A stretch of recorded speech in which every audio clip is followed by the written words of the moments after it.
Albert Einstein once said, everybody's a genius, but if you judge a fish by its ability to climb a tree, it will live its whole life believing that it is stupid.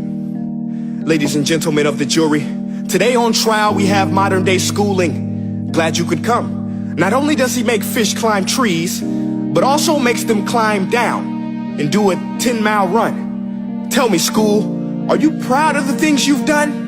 Turning millions of people into robots, do you find that fun? Do you realize how many kids relate to that fish swimming upstream in class, never finding their gifts, thinking they are stupid, believing they are useless? Well, the time has come, no more excuses. I call school to the stand and accuse him of killing creativity, individuality, and being intellectually abusive. He's an ancient institution that has outlived his usage. So, Your Honor, this concludes my opening statement, and if I may present the evidence of my case, I will prove it. Proceed. Exhibit A. Here's a modern day phone. Recognize it? Here's a phone from 150 years ago. Big difference, right? Stay with me. Here's a car from today, and here's a car from 150 years ago. Big difference, right? Well, get this. Here's a classroom of today, and here's a class we used 150 years ago. Now ain't that a shame? In literally more than a century, nothing has changed. Yet you claim to prepare students for the future? But with evidence like that, I must ask, do you prepare students for the future or the past? I did a background check on you and let the record show that you were made to train people to work in factories, which explains why you put students in straight rows, nice and neat, tell them sit still, raise your hand if you want to speak, give them a short break to eat, and for 8 hours a day tell them what to think. Oh, and make them compete to get an A letter which determines product quality, hence grade A of meat. I get it. Back then, times were different. We all have a past. I myself am no Gandhi.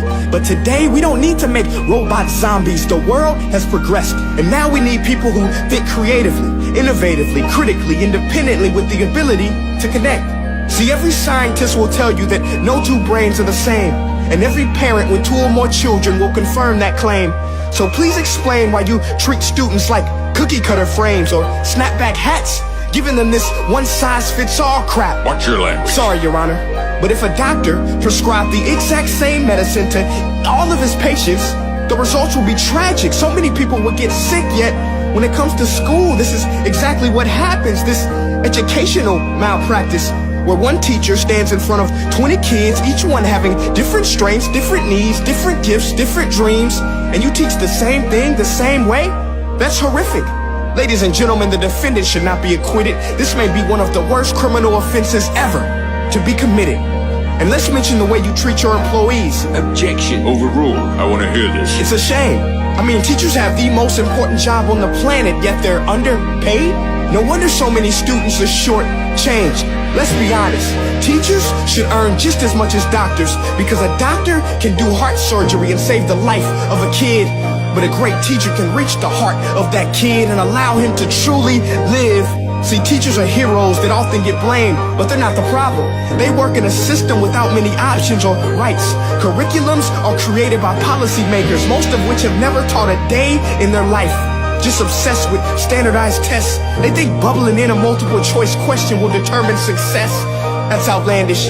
In fact, these tests are too cruel to be used and should be abandoned, but don't take my word for it.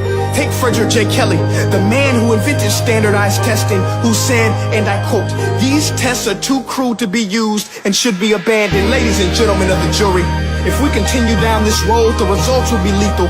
I don't have much faith in school, but I do have faith in people. And if we can customize healthcare, cars, and Facebook pages, then it is our duty to do the same for education, to upgrade it, change it, do away with school spirit, because that's useless. Unless we're working to bring the spirit out of each and every student, that should be our task. No more Common Core. Instead, let's reach the core of every heart in every class. Sure, math is important, but no more than art or dance. Let's give every gift an equal chance. I know this sounds like a dream, but countries like Finland are doing impressive things.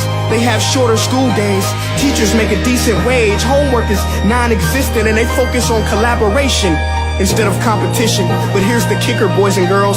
Their educational system outperforms every other country in the world. Other places like Singapore are succeeding rapidly. Schools like Montessori, programs like Khan Academy. There is no single solution, but let's get moving. Because while students may be 20% of our population, they are 100% of our future. So let's attend to their dreams, and there's no telling what we can achieve. This is a world in which I believe, a world where fish are no longer forced to climb trees.